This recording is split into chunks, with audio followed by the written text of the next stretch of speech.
The nuclear shelter industry will charge you between $50,000 and $500,000 to build you a hole in the ground.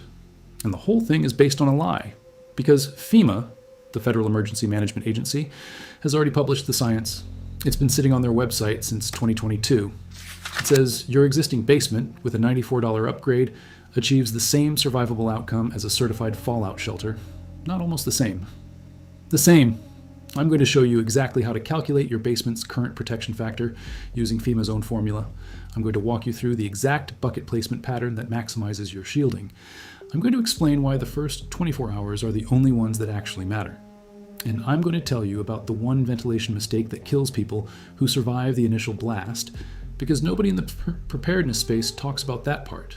And it's the part that gets people killed. But first, let's talk about why a $30,000 underground bunker is one of the most expensive placebos ever sold. The metric the bunker industry doesn't want you to know about is called the protection factor, PF for short. FEMA uses it in their nuclear preparedness guidance. A PF of 40 means that 40 times less radiation reaches you than if you were standing outside.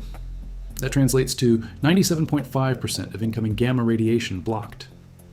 FEMA's updated 2022 guidance, published in direct response to Russia's invasion of Ukraine, confirms that a basement with adequate shielding achieves a PF of 40 or higher.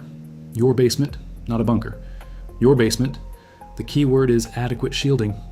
And this is where the bunker industry has been lying to you by omission, not with false information, but with the strategic removal of information that makes their product unnecessary.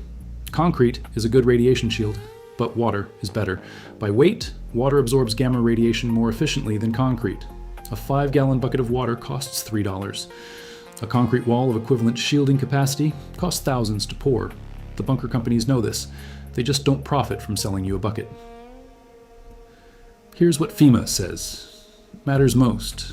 Mass between you and the outside walls. That's the entire mechanism. Dense material stacked against your basement walls, floor to ceiling if possible, between you and the direction of the blast. 5-gallon buckets of water stacked floor to ceiling along your exterior walls create a radiation barrier that meets or exceeds FEMA's published protection factor threshold. And here's something almost nobody in the preparedness space talks about. The first 24 hours are the only hours that actually matter. Fallout radiation degrades rapidly. After 24 hours, outdoor radiation levels drop by a factor of 10. After 48 hours, by a factor of 100. You don't need to survive months in a sealed bunker. You need to survive 2 days. That fundamentally changes what you actually need to build. Let me give you the full $94 breakdown right now. 10 5-gallon buckets costs $30. Fill them with tap water the day you set this up and they're ready indefinitely. Sealed buckets of water don't expire.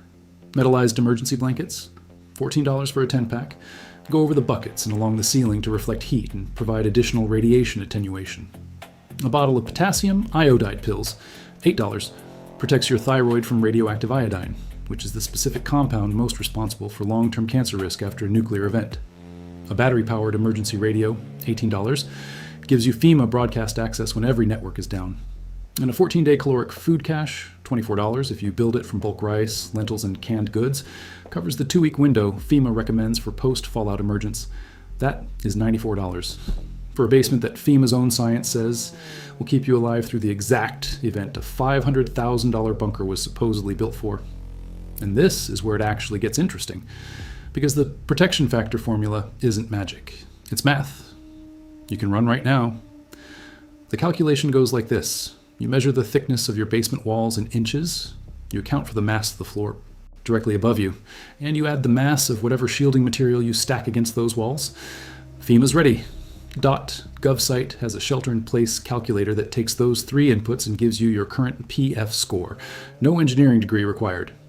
Most basements in North America, with 0 modifications, already have a PF between 10 and 20. That means 90 to 95% of radiation is being blocked before you spend a single dollar. Add the water wall and the emergency blankets, and most basements cross the PF 40 threshold FEMA defines as survivable. Here's where the bucket placement matters, and where most people get it wrong. You want to stack buckets against every wall that faces the outside of your house. Interior walls between you and other interior rooms give you additional mass bonus. Don't block those. The ceiling above you needs mass too.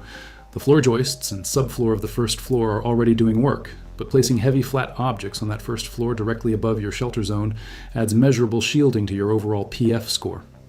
The center of the basement, surrounded by water-filled buckets on all exterior walls, is your safest position. Not the corner nearest the outside wall, not the room with the window. The interior center, maximum mass on every side.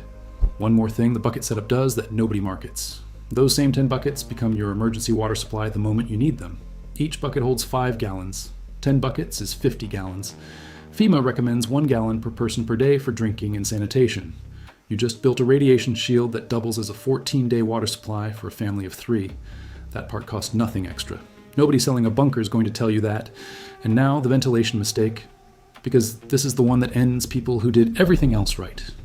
If you seal your basement completely, no airflow, you will deplete breathable oxygen in under 6 hours with 4 people sheltering. Carbon dioxide buildup happens silently. People who survive the blast and the radiation exposure have died in sealed shelters because nobody planned for this. FEMA's guidance is specific. You need a filtered air intake, a simple activated carbon filter, $12 at any hardware store, installed in a 6-inch vent pipe that exits through a basement window, angled downward so fallout particles can't drift directly into the intake. Carbon blocks, particulate matter. The angle blocks direct fallout entry. You maintain airflow, you stay alive. This is not complicated engineering. It's a pipe, a filter, and an angle. $12. The bunker companies want you to believe survival requires a 6-figure excavation project. FEMA's own government-funded scientists, publishing their own government-mandated guidance, disagree. Iran struck within 2 kilometers of Israel's Dimona nuclear facility last month. The IAEA issued an emergency statement within 48 hours.